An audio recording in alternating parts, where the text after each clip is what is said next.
The Great War, World War One.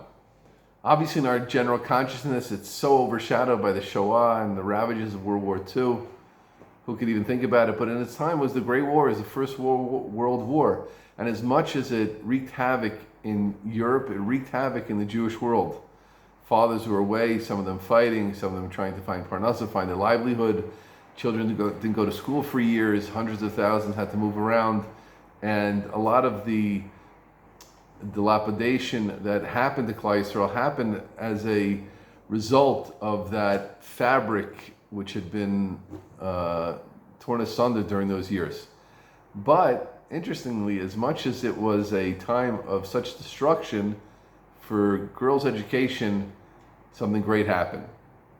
The Schenirer family left Krakow in Poland, Galicia, and traveled to Vienna during the World War years.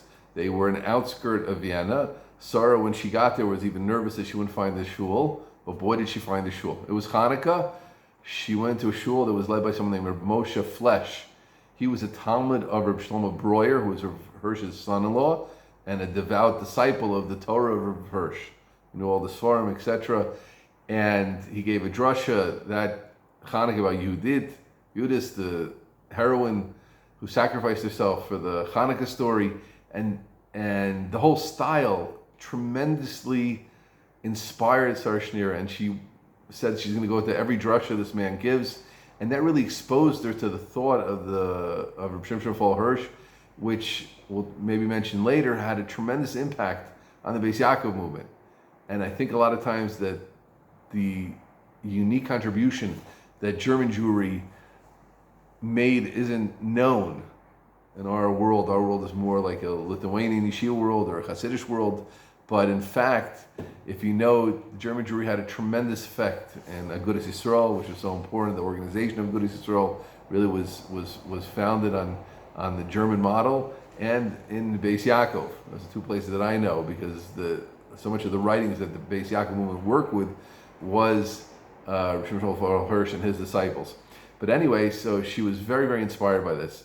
So at the same time that there was this ultimate destruction of the whole Jewish world, there was Matzmiach Yeshua. Hashem was being Somecha Yeshua, a salvation there in the outskirts of Vienna, and Sarah Schenirer got this extra push of inspiration, and all those plans she'd been thinking about, it brought it home on some level.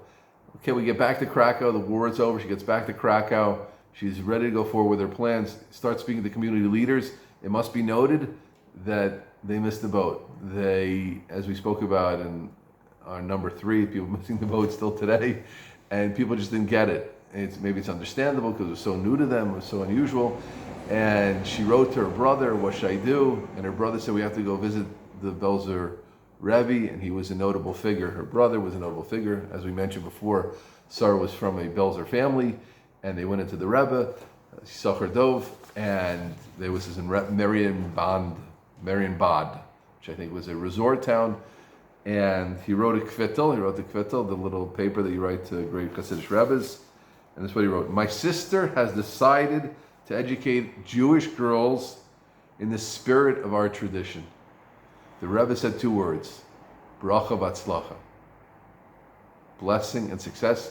And Sarah was overjoyed as she took that as a haskama, an approbation for her plans from the great Belzer Rebbe, and she was ready to go. And like so often happens, she met a lot of failure. Sheva yipol tzadik v'kam. She came up with a lot of plans, they didn't work. She started an Oneg Shabbos.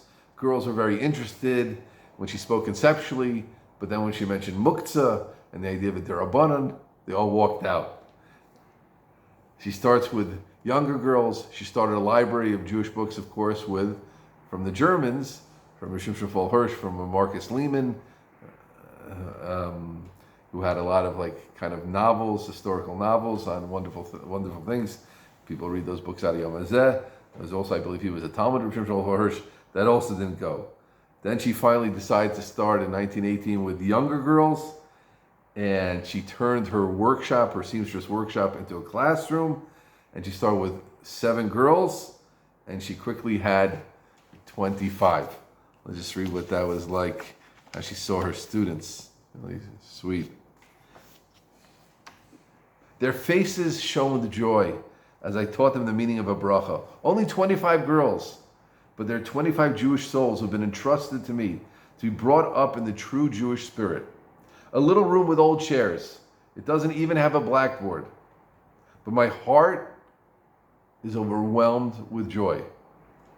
Here is a place where my dream carried me for so long. My heart is being realized. So finally, all those plans, all those doubts, all the naysayers, she's making it happen.